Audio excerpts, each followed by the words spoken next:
നമസ്കാരം. ചാനൽ കാണുന്ന എല്ലാവരും തന്നെ സബ്സ്ക്രൈബ് ചെയ്ത് വെക്കാനും ലൈക്ക് ചെയ്ത് വെക്കാനും മറക്കരുത്.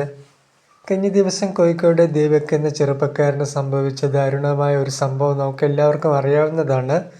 ഇതേപോലെ ഒരു അവസ്ഥയിലൂടെ താനും കടന്നുപോയിട്ടുണ്ടെന്ന് വ്യക്തമാക്കുകയാണ് ഇപ്പോൾ ബിഗ് ബോസ് താരമായ അക്ബർ.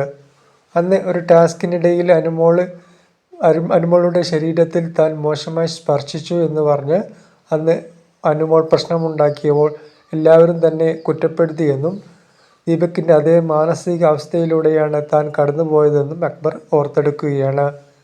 ക്യാമറയുടെ സഹായത്തോടെ താൻ നിരപരാധിയാണെന്ന് തെളിഞ്ഞിട്ടും എല്ലാവരും അനുമോളെയാണ് സപ്പോർട്ട് ചെയ്തത്.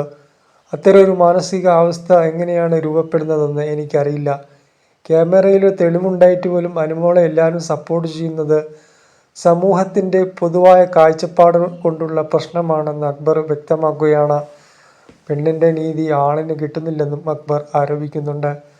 അന്നത്തെ അതേ അവസ്ഥ ഓർത്തപ്പോൾ ദീപകിൻ്റെ കാര്യത്തിൽ തനിക്ക് ഏറെ സങ്കടമുണ്ടായെന്നും അക്ബർ ഓർത്തെടുക്കുകയാണ്.